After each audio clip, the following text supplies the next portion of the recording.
Dumadami po ngayon na mga kilalang personalidad, politiko at magagaling na abogado ang nagsasabi na malabong maituloy sa 20th Congress itong impeachment trial laban po kay Vice President Sara Duterte.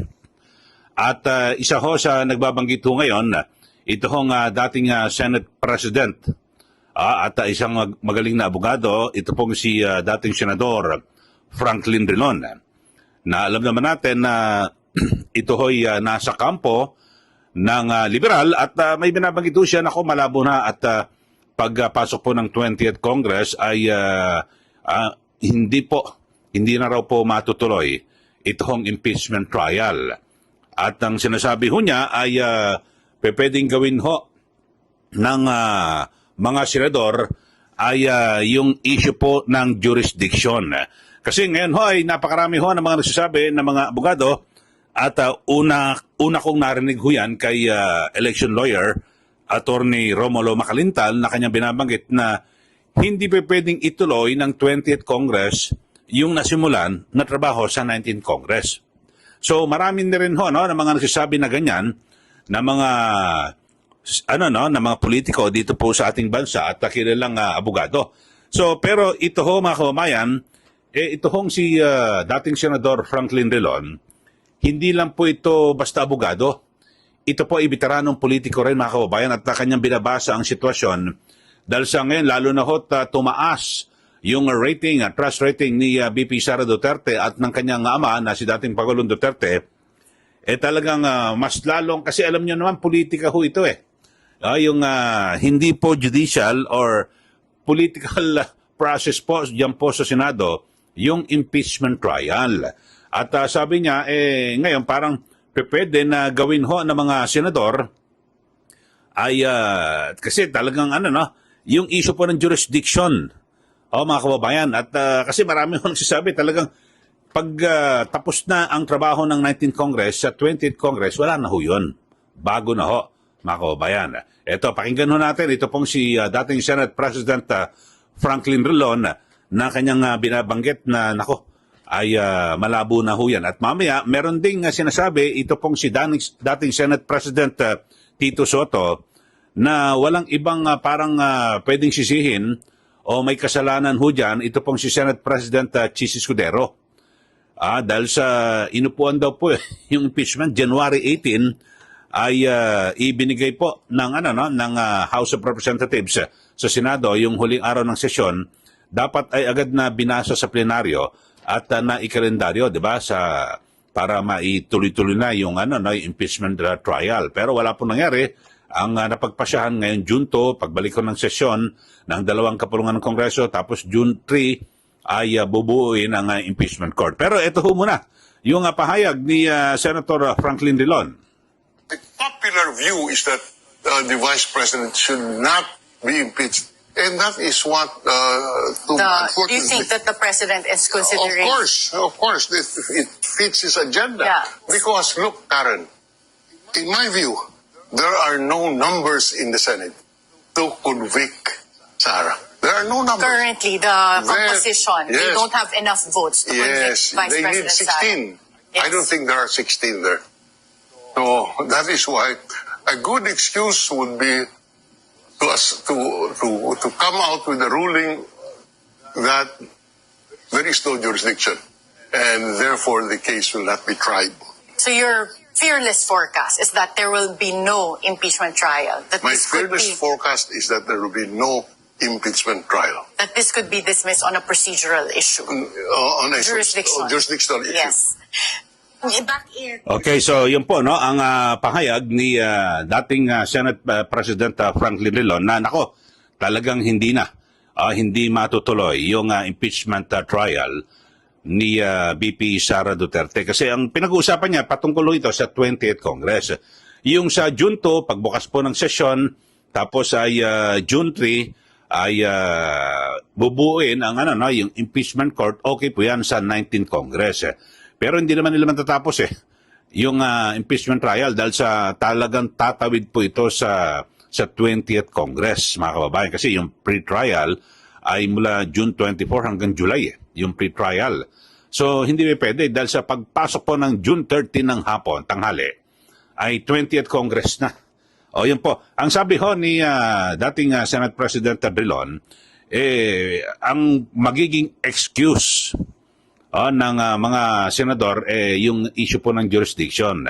Dahil sa talagang sa ngayon ay talagang wala pong sapat na bilang na 16 na senador para pumabor na maisulong ito hong impeachment trial ni VP Sara Duterte at makundik ho siya at mapatalsik sa pwesto. So malabong-malabo yan. Ito, alam nyo ho, veteranong ito, no?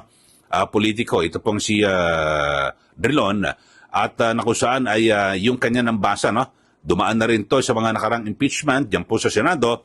Pero kasi ngayon, ngayon lang po nangyari dito po sa atin na yung impeachment ay sakto na tatamaan yung pagkapalit ng Kongreso. From 19th Congress, tatawid ng 20th Congress. So malabo. Pero sa ngayon, dahil sa yung resulta nga po ng 2025 elections, nawalan po ng sapat na bilang ang mga nagsusulong na impeachment dito po kay VP Sara Duterte. So malabo yung 16. O yan po ang binambang ito ni Senator Drilon. So, bagamat sa ngayon, base nga kasi sa survey, ay marami po ang mga Pilipino ang hindi pabor na ituloy itong impeachment trial ni VP Sara Duterte. Alam naman natin ang mga senador ay siyempre politika ho ito, susunod po ito sa Agos.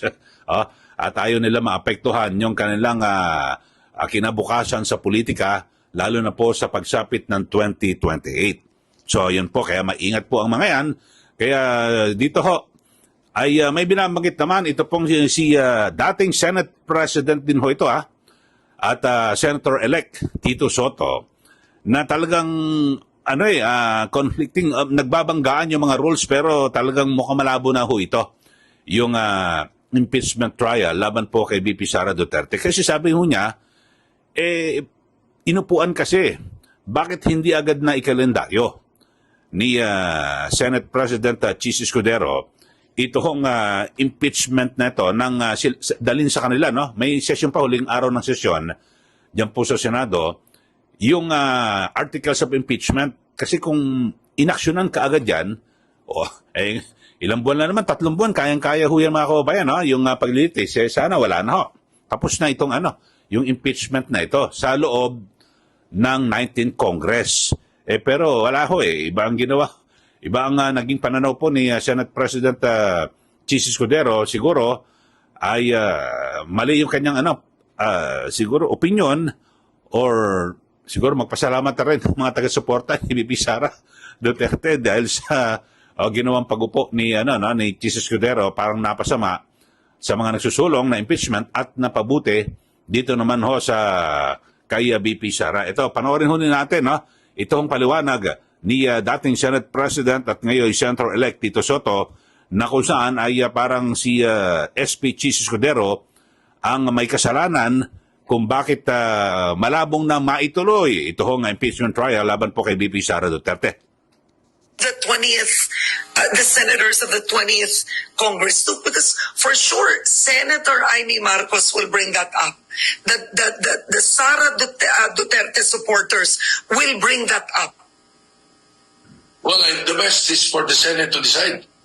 Are you talking about the 19th or the 20th Congress? Because if you 20th. talk about the 19th Congress, sa akin, well, hindsight, it's always the best. Hindsight. On hindsight, in January 18, when they received the transmission from the House, they should have taken it up. Di ba? They should have taken it up. But they did. Nag-adjourn sila ng alas 12 ng gabi ng January 18.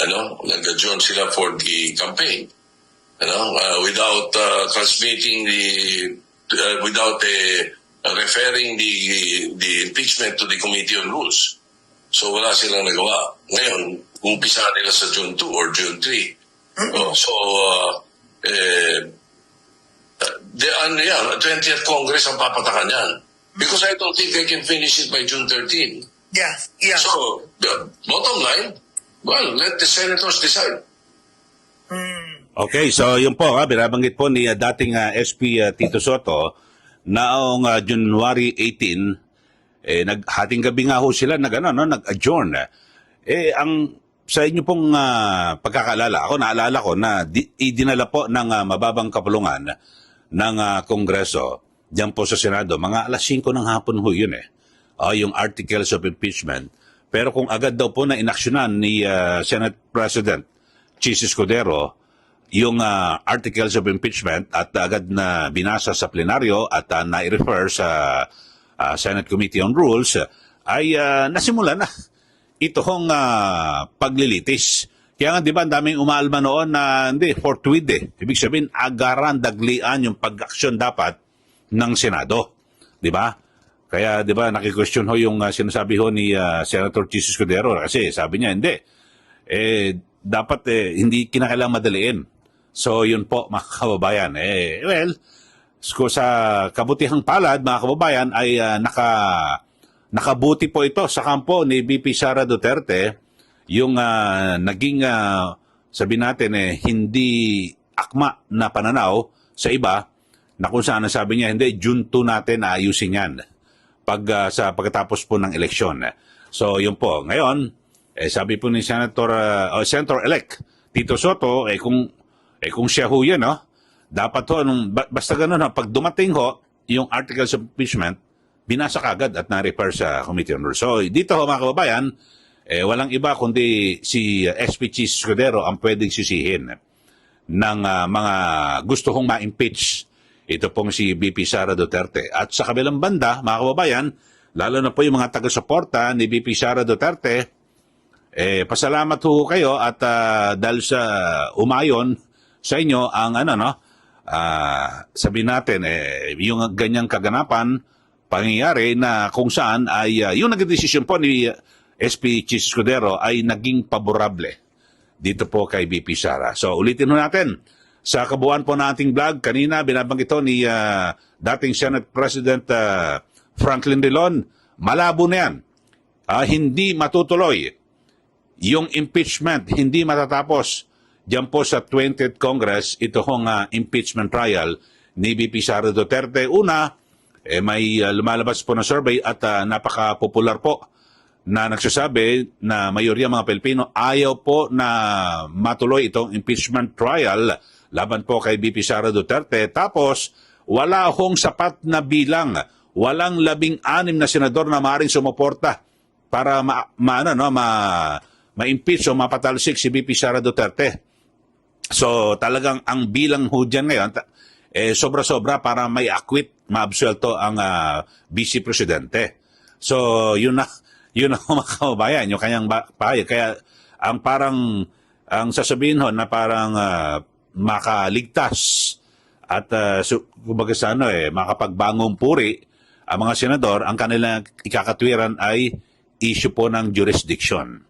Wala pong jurisdiction ang impeachment trial na yan dahil sa yan ay nasimulan sa 19th Congress at hindi pa pwedeng ituloy ng 20th Congress. Sabi nga ni Senator-elect Tito Soto, magdedesisyon dyan ang mga senador. So, pagbukas ho sa July 28, mag-i-elect sila ng Senate President, tapos may agad na tatalakayan, magbubutuhan kagad yan. Sino ang pabor na ituloy ang impeachment? Kung wala silang 16, tapos na ang kwento. Okay? Sa mga bago lang ho sa ating mga nanonood dito po sa ating channel, subscribe na po kayo at huwag din po kalimutan na i-share at i-like ito po ang ating YouTube channel para kayo po ay laging updated sa mga issue natin tinatalakay. Okay, so muli ito po si Ka Eli. Maraming salamat po. Magandang araw sa ating lahat.